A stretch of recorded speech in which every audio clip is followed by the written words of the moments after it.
ලන්කන් ඉන් Israel YouTube නාලිකාවට නැවතත් ඔබව සාදරයෙන් පිළිගන්නවා. අද මම ඔබත් සමග ෂෙයා කරගන්නේ ඊශ්‍රායල් ඉන්න බලාපොරොත්තු වෙමින් ඉන්න ඔබට නැවතත් අවස්ථාවක් උදා වෙලා තියෙනවා.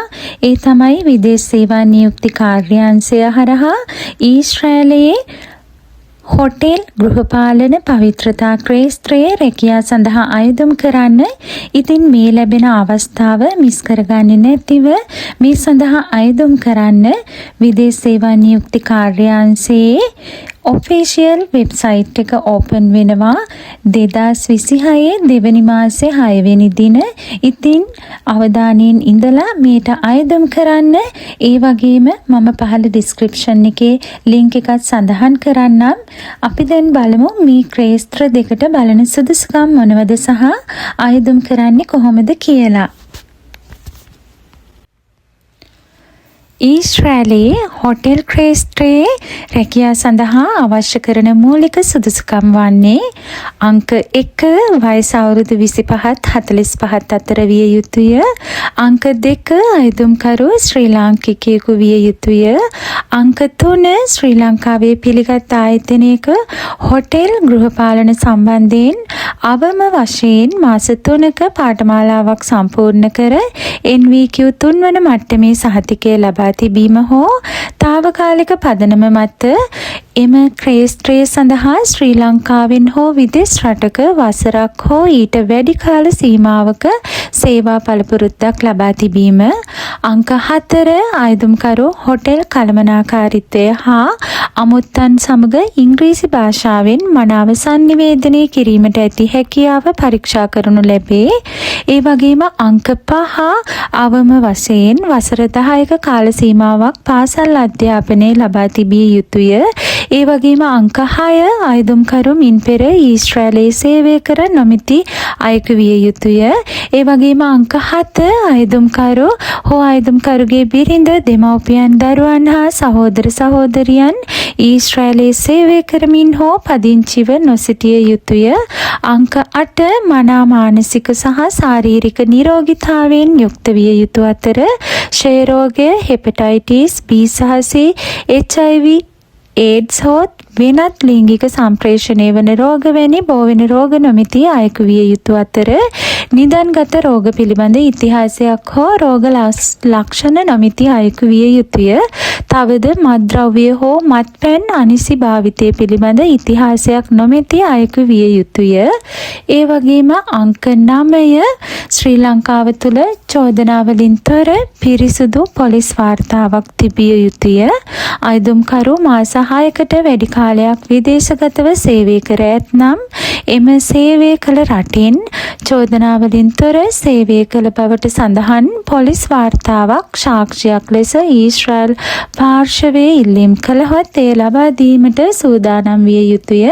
ඒ වගේම අංක 10 හොටෙල් ගෘහපාලනය සහ හොටෙල් පිරිසිදු කිරීමට මනා ශාරීරික යෝග්‍යතාවයක් තිබිය යුතු අතර කාර්යශීලී සේවයට කැප වූ මනා විනීත හැසිරීමකින් යුතුව කටයුතු කර අයෙකු විය යුතුය.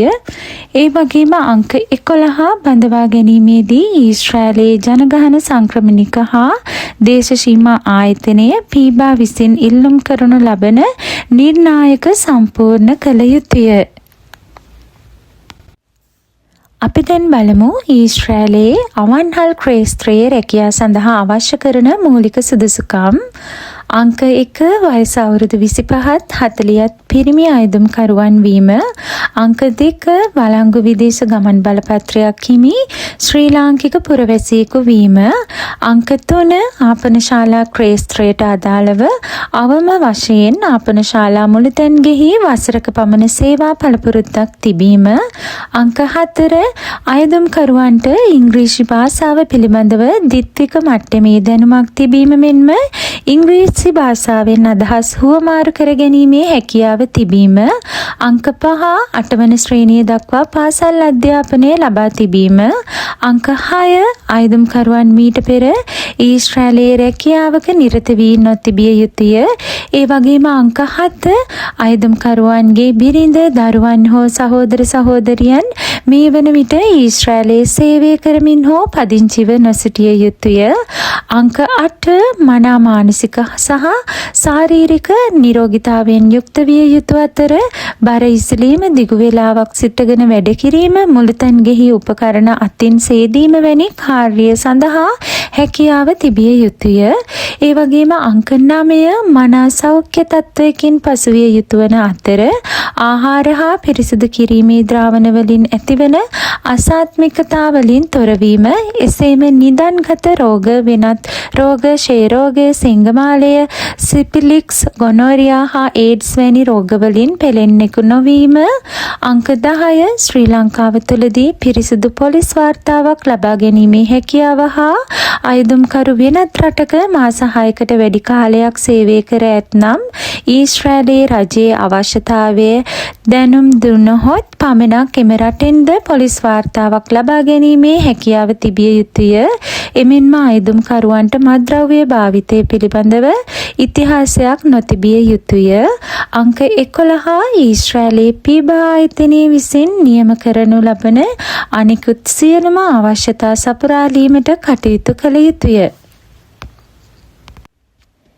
මේ සුදුසුකම් තමයි ඊශ්‍රායලයේ හොටෙල් ගෘහපාලන පවිත්‍රතා ක්ෂේත්‍රයේ රැකියාවලට බලන්නේ. ඉතින් ඔබත් මේ සුදුසුකම් සපුරා තිබෙනවා නම් 2026 දෙවැනි මාසේ 6 වෙනි දින ඔබට පුළුවන් විදේශ සේවා නියුක්ති කාර්යාංශයේ නිල වෙබ් අඩවිය ඔස්සේ අයදුම් කරන්න.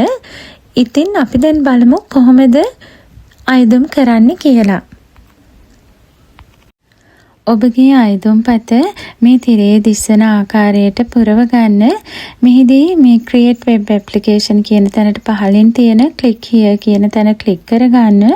මෙතනදී අහලා තියෙන personal information ටිකක් ඔයාලගේ ID number එක සඳහන් කරගන්න, passport number එක සඳහන් කරගන්න, birthday එක සඳහන් කරගන්න.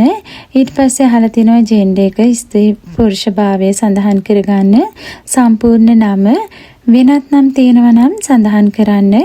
ඒ වගේම ඔයාලගේ තාත්තගේ සම්පූර්ණ නම අහලා තියෙනවා, ඒ නම සඳහන් කරගන්න. ඊට පස්සේ પાස්පෝර්ට් එකේ එක්ස්පයර් ඩේට් එක අහලා තියෙනවා, ඒ සඳහන් කරගන්න. ඊට පස්සේ අවිවාහක විවාහක බව අහලා තියෙනවා, ඒ සඳහන් කරගන්න. ඉන්පසුව අහලා තියෙනවා මොබයිල් නම්බර් දෙකක් අහලා තියෙනවා, නම්බර් එකක් දෙන්න.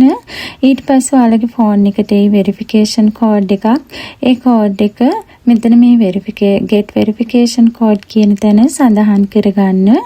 ඊට පස්සේ අහලා තියෙනවා ඇඩ්‍රස් එක, ඔයාලා ඉන්න ඇඩ්‍රස් එක දෙන්න. වෙනත් ඇඩ්‍රස් එකක් තියෙනවා නම් ඇඩ්‍රස් line 2 කියන එකට දෙන්න. ඊට පස්සේ district එක select කරගන්න. ඊට පස්සේ job sector එක සහ ජොබ් කැටගරි එක සිලෙක්ට් කරගන්න. ඊට පස්සේ සබ්මිට් කරගන්න. ඉතින් නිවැරදිව මේ තොරතුරු ටික ඔයාලගේ පුරවලා සබ්මිට් කරගන්න. ඔයාලගේ ඊශ්‍රායල් සිහිනය සැබෑ වෙන්න කියලා ප්‍රාර්ථනා කරන ගමන් සමගන්නම් නැවතත් මේ වාගේ වැදගත් වීඩියෝ එකකින් ඔබ හමුවට එන්නම්. ඔබට මේ වැදගත් වුණා නම් ලයික් කරලා කමෙන්ට් කරලා යාළුවෝ අතර ෂෙයා කරගන්න. මේ වගේ තොරතුරු දැන ගැනීමට ලන්කන් ඉන් ඊශ්‍රායල් YouTube නාලිකාව subscribe කරලා තියාගන්න. ගිහින් එන්නම්. ඔබට සුබ දවසක්.